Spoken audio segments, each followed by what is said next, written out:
Hello, and welcome to the last part of this helmet restoration. Finally, it's only been a year. Don't worry about it. So, last time you saw it, we were painting it, and there's kind of the finished product. It's kind of not the greatest lighting in here. You're going to hear some car noise. We're filming in my living room. I will take some photos of this and post it. We do have an Instagram page, so I will post it onto that. So, if you want to take the app. Since I don't sew, my wife's doing it. But before you can assume where you're going to sit. But talk about a couple other things first. So, how you sew these chin straps on is done with a bar tack stitch. I know nothing about stitches. I just know that's what the U.S. Army did. So, here's an original helmet with chin straps that are very worn. And you can see there's the stitch we're going for, which her machine will do. This helmet will be getting new chin straps, but it won't be a video because we're showing on that one. And she's going to show you her helmet because whoever did this one did a terrible job. So this is my helmet. Those look like they were hand sewn. That's not a great stitch. This one's not too bad, but we're looking for just a straight stitch. What it is a straight stitch going across, and then it's a zigzag across it. My sewing machine is a Singer Patchwork, so it's got a lot of extra stitches in it, but you're gonna find that bar tag stitch mainly by your button stitches. So on my machine,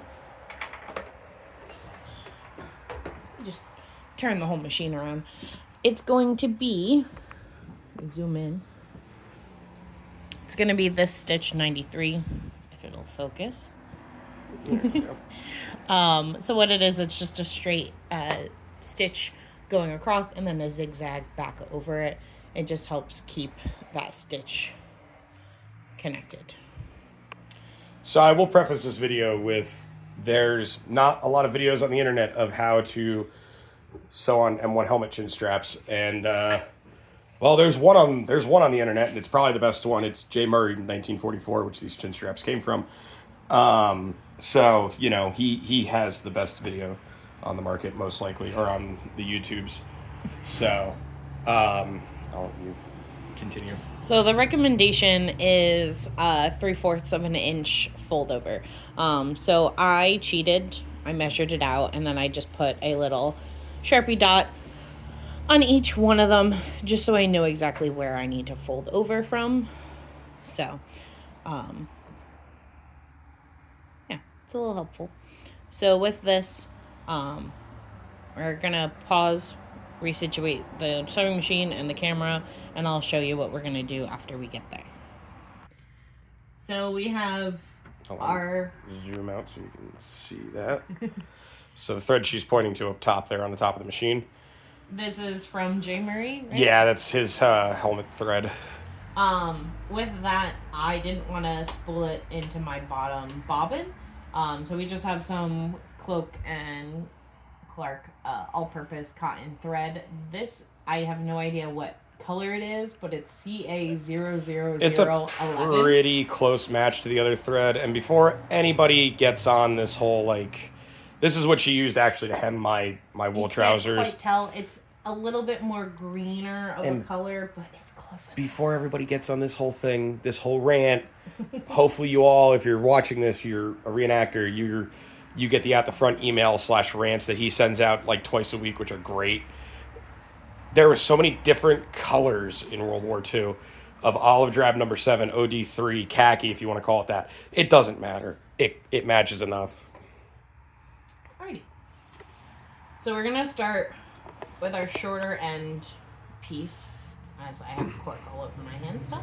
The helmet is still shedding. Yes, it'll continue to shed. So with this is going to go on my left side of the helmet that's on my left. Technically, it would be the opposite side. Yeah. We're going to stick it in upside down. We're going to fold where my little tack mark is and just fold it back over again. That's it. Now the fun part. We sew. So now it's just a matter of getting it into position, which I have to move the sewing machine slightly. My table is cutting the helmet. So, foot down. I'm gonna go slow at first.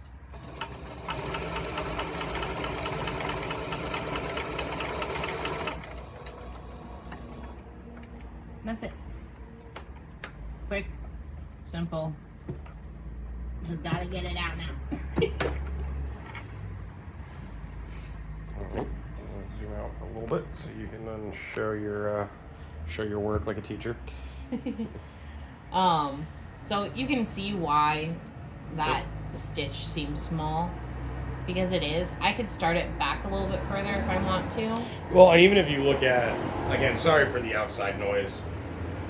We live on a main road in New Jersey, and there's a lot of trucks that come through here. And even if you look at the original helmet, it's not all the way. It's not even stitch, actually, when you look at it. That's actually kind of funny. I've owned this helmet for like 15 years, and I've never noticed that. It's not meant to look perfect. No, this was done high production, high volume, even on the early war helmets. So, my little pack strap is right there. Now we're going to do the other side. Which is your long side. So now this is a set of infantry chin straps, as even he prefaced in his video. Don't come here if you're looking for paratrooper stuff, because I have no idea how it's done. I don't know if it's different, or well, I know it's different because the paratrooper straps have an extra strap on the inside. Hang on. I think it's one of the other many helmets that we have. We're going to just fast forward to Vietnam here for a second. Paratrooper chin straps have that snap on the inside. So I don't know how much differently it sews on. This is a Vietnam helmet, so it's the pressure release buckles.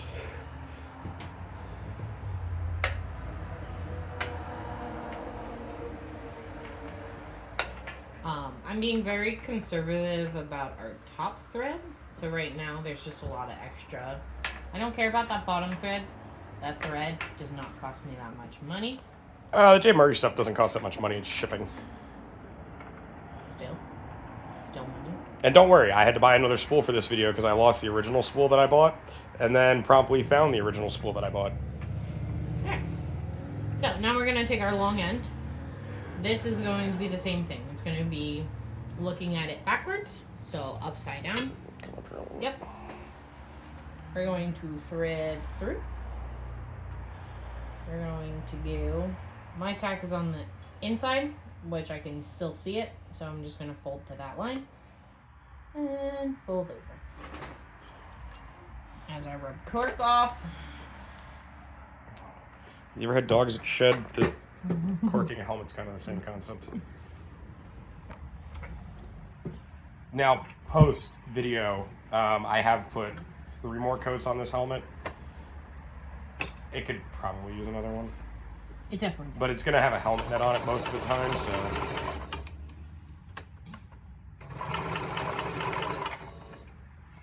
And it doesn't want to feel. Which is fine. Things happen. You need a seam ripper? No. We just cut. Oops, sorry, I didn't mean to hit the camera. Hit the camera. It's fine, Michelle's already done it 3 times. Oh, it's right at my elbow. So, here's a little bit of a shameless plug. If you want to see this helmet in person, in Sussex County, New Jersey, there is the military vehicle show that is put on by the Military Transport Association every year. Me and Nick will be there tomorrow. What? I guess I'm chopped liver. Well, she'll be there too, but we're the main people on the channel. So me and Nick will be there tomorrow. It's at the Sussex County Fairgrounds. If you're familiar with northern New Jersey, you probably should know where that is, I hope. So yeah, do I think any of you are going to actually come out and see us? Because I don't know how many people are in Jersey that I already don't know. So yeah, and Michelle will be there too. She'll probably pop up in a couple of the Instagram videos and photos from the weekend. Shameless plug. I also work with one of the guys that runs it, so... or not work, good friend with one of the guys that runs it. Okay, take 2.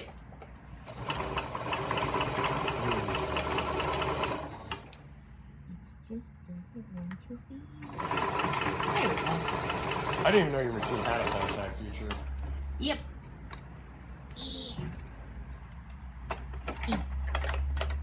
One way in, one way out, I guess.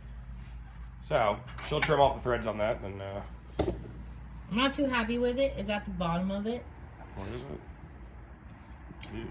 So I'm not happy where this is sitting. It's right at that bottom. Yeah, it should be up top. It should be like right here. I know. Are you gonna do it again? Yeah. Okay, so there's gonna be 2 bar tacks on this side. That's fine. But I'm sure the women in the Defense Factory screwed up too. What?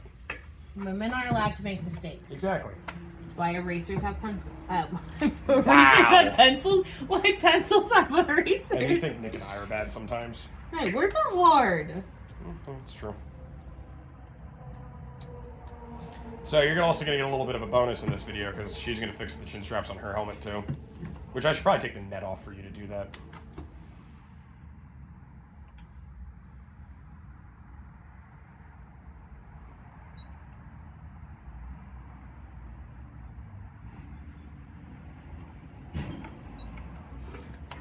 So much concentration.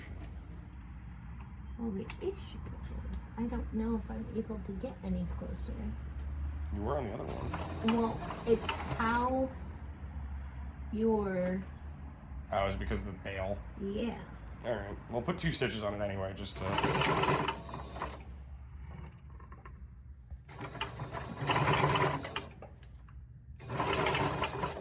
can't, no. Let's see. That's the bail that's bent too, isn't it? Yes, that's why it's giving me more problems. And I can't get any closer. Can you take the foot off? You need the foot. I need the foot. Let's see. Alrighty then. We're having fun here. We're doing it live. Literally.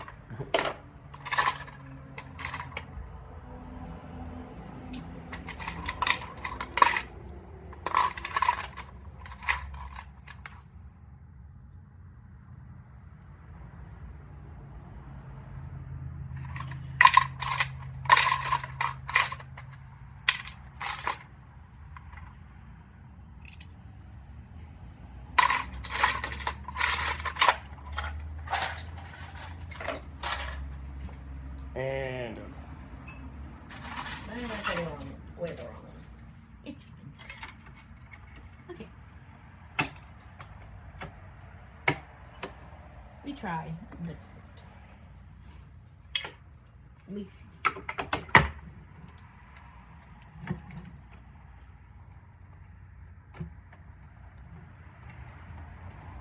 it's a captivating video, I know.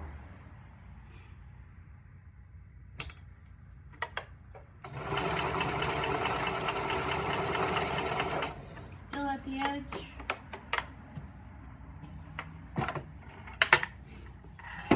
It's a little closer in. I think I'm just gonna have to live with that. Am I correct? Yeah, because I can't get any closer. At least with this. Yeah.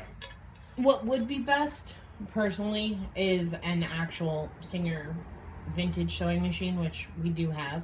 But literally, I just need this section off.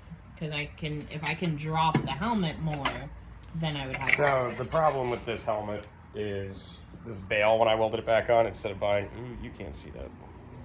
Instead of buying new ones, oh, actually, this isn't the bent one. So that's funny. But there you can see where the stitch is in relation to the other one, which actually, the other one's pretty down low too, so I can live with it. So, yeah, let me throw a liner in this real quick. You want to grab my helmet? Yes, after I take the helmet off, or you want to take the helmet off? Careful. No. Here's your liner. Your liner. Right liner, wrong liner. I don't know if the liner's the right liner. That's the right liner. Actually. mean, the helmet is probably going to come off that anyway because I'm going to use it. Yeah. It is my helmet now. I actually do want to get a wide helmet net for this. I got to order it off Jay Murray. I'm going to do that today, actually. All right, get on. There we go. Struggling here trying to get this net off. Yeah, well, the nets weren't exactly the easiest thing to get on and off. All right. So she's going to do that, and I will prepare this off screen. So this helmet I got at the military vehicle at that show show. last year. Like $75. yeah. The guy didn't really say how they were restored, or Yeah. it's not they weren't the worst restoration in the world. It still No. smell like antifreeze. Yes. It smells funky. I mean, military. I don't know surplus- what kind of funk it is. It's funky. I mean, military surplus has a smell to it anyway. So the nice privilege is, I have no idea if I'm in focus or not, but we should be. Is these are a swivel bail, so my will swivel. So it makes it a little easier for me to set. Mine don't swivel because I have a fixed bail. Well, I have a swivel bail too.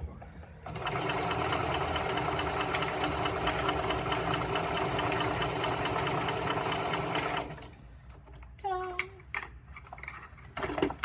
And that went so much easier than his.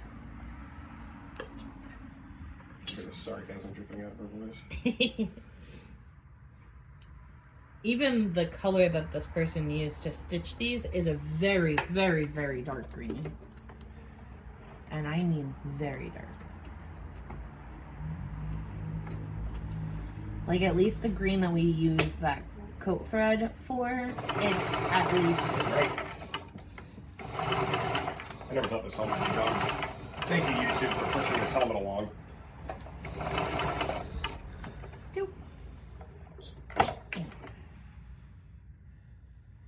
Dink. So, much better. I'm going to zoom out a little bit so you can show. Also, fun fact, this video is going to have to get cut short in a minute. Because my phone's getting hot. It's very warm right now in New Jersey. Yeah, it's actually nice. A little too warm. You do both sides already? I did. Yeah, that's the benefit of a fixed of a swivel said the bail. blind man. That's the benefit of a swivel bail. Yeah. This helmet, as stated, will be getting chin straps next. That won't be a video though because it's already. But now they look less like they're gonna fall off. Yeah, so it's funny. Side note, did a reenactment out in Hazleton and wore that helmet actually, and that was one of the problems I was terrified of. Was these chin straps are going to get ripped off. All right. I would not have been mad. No, because she would have just resewn them. I do think they're Jay Murray chin straps. I believe so too. They look like it. Are they the? Yeah, these are the all steel ones. That's what I need for that helmet. Yeah. But There you go. one done. So, and then here I won't say that. is the fixed bail in all of its glory. Finally done. God, this has been a long time coming. It really has been. So, well, as I said, my phone's getting hot, so it's probably going to cut off in a minute. But please remember to rate, comment, subscribe, put the bell notification on. You guys gave me a lot more traction in the last helmet video than I would have thought, and I appreciate that. So there's going to be another helmet restoration video on this channel at some point, but that's going to be a World War I helmet, and that'll be for a different day. So thank you all for watching, and have a good day.